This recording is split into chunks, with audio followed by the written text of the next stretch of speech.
Shalom, shalom, it's Brother Kadash, giving all praises to Yahweh Bahashim, Yahweh Shai Bahashim, Kadash. That's forever. Just got out of the gym. Usually when I get out of the gym, I'll sit here and try to make a video, you know, kind of going into different topics. But, man, I'm sweaty, so bear with me. Just got out of the gym. So the thing is that, what is this all about, this truth, you know? So I see guys, they come into the truth, right? And then they never evolve. And that's the thing that I've been doing lately. That's why I've been putting up a little less videos, just trying to understand what's actually the truth and then trying to evolve. You see what I'm saying? Just trying to evolve in the truth. So once you learn this truth, what do you do with it? Is it just for you just to try to keep the law, statutes, commandments the best you can and pass the truth around? I think it's much more than that. As a people, this law, we're supposed to live off of it, and it's supposed to develop us as a people, man. And I truly believe, like the Bible says, the kingdom is within inside you. And I truly believe, I'm off all dry and stuff, I just got out the gym. But I truly believe that it's our job to Exodus. It's our job to do exactly what our ancestors did in the book of Exodus. You know, that's the blueprint, you know, and that's what the spirit been on me to say, and that's what the last couple of my videos been into, is that the example that Moses and our ancestors left in the book of Exodus, and when they left out of Egypt, that's the example of how we get free, how we get free as a people. But at the same time, like, I understand you gotta wait on the Most High, but I think the Most High is waiting on us. You see what I'm saying? Once we do what they do, once we come together and assemble together. See, teaching the truth is for us actually to assemble together. It's not for you just to tell somebody the truth and then they just go their way and just wait to the end. That's not what it's for. It's for us actually to gather together, assemble together just like our ancestors did. And then once we come together under the Lord, law, statutes, and commandments, then the Lord will be there to fight for us the same way he did with our ancestors in Egypt. That's the answer to all our problems, man. But you don't see that happening because most of our people they love America. Let's just be honest and call it what it is. Our people love America, bro. They preach against us leaving America, right? They make fun of people that do leave America and have hardship in other countries. They preach against us coming together. They're for separation based on doctrine.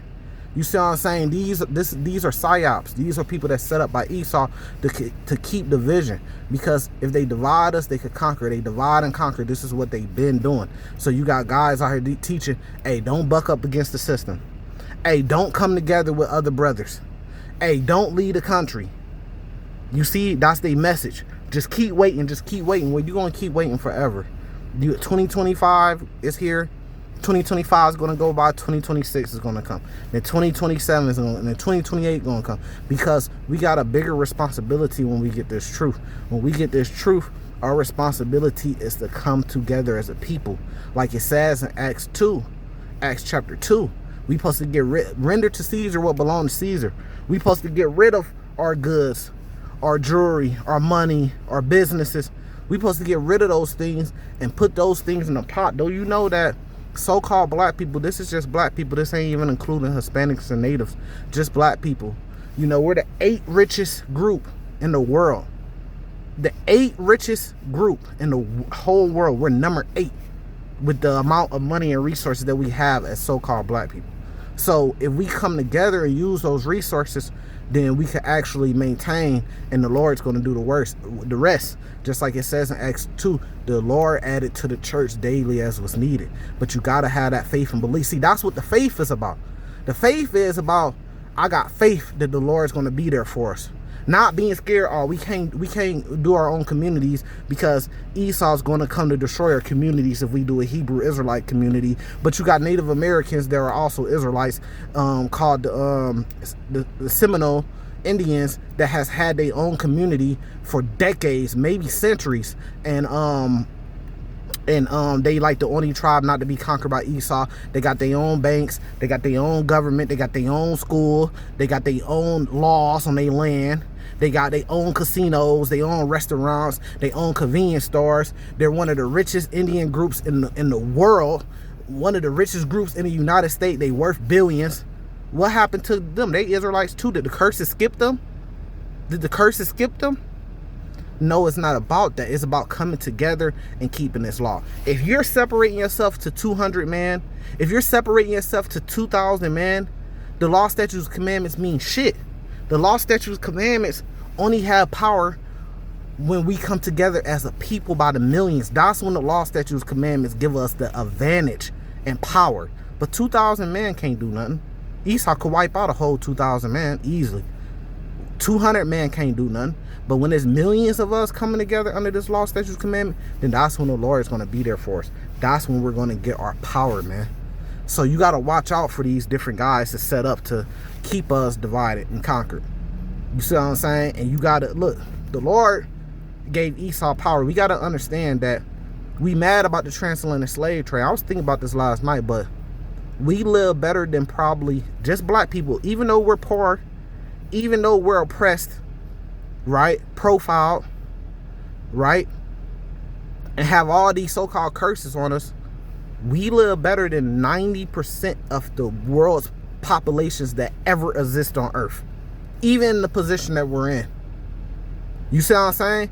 So the Lord set up Esau, man. The Lord worked with Esau. He gave Esau power. He gave Esau control. He gave Esau mass weapons of destruction. He gave Esau power over us because we ain't want to do what he said. We ain't want to keep his law. And Esau still got that power over us today because the same thing. We don't want to keep the law. So once we keep that law, but we have to come together and do it, then that's when we'll start to get our power back over Esau. You see what I'm saying? Then that's when the Lord will have favor on us. It talks about that in Apocrypha. I believe that's Judith chapter 5, starting at verse 20 on down. You know, the Bible talks about that. Keeping those law, statutes, commandments. But I must say it again. It's not about just you as an individual keeping the law, statutes, commandments. That don't mean shit. We got many of prophets that were righteous men, and look what happened to them. And disciples, and look what happened to them. It's not about 2,000 men in a group keeping the law, statutes, commandments, and only probably 50% of the members are actually keeping them. So now you're down to 1,000. It's not about that. It's about building it as a nation, man. Y'all got to open y'all doors to y'all camps, and y'all got to be willing to sit down and come together with the other camps and have unity. This is why people get turned off by the Israelite thing. But then, you know, these camps, they just blame the people. When somebody come in and see some wickedness going on, they say, look, I don't want to deal with this. Then they just turn around, point the finger at them and say, oh, well, they're wicked. That's why I ain't for them. No, maybe it's because they actually see the bullshit that's going on and the Lord is steering them away from it. You never thought of it that way because you guys are prideful. But, you know, it's not about you. And if it ain't about you, then you should be willing to set the example of unity, man. You say you guys are against unity with the law, statutes, commandments, command us to unify. So we got to sit down and figure it out. But you at least got to open your doors up first. You at least got to be willing to unify. And how much of a more powerful structure will we be? You got to at least be able to compromise. You can't come in thinking that your leader is the biggest leader on earth that ever walked the earth, and it's who the Lord chose, and if it ain't his way, it's the highway, because he got 100% truth. You can't come in thinking that way, bro. Let me give y'all a news flash, bro. Y'all talking all this shit, but when y'all leaders pass away, just like the rest of the leaders in the past pass away, then it's going to be like, what now?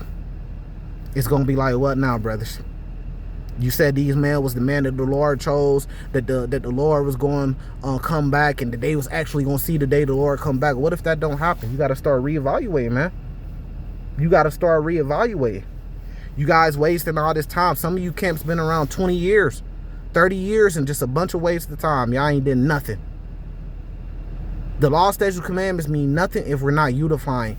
That's what the law, statutes, commandments is about. Don't kill your brother. Don't steal for your brother. Honor your mother and father. It's all about unifying. That's what the law, statutes, commandments is all about. Unifying together. And how we unify together. So with that, I'm going to say salvation to the elect. Shalom.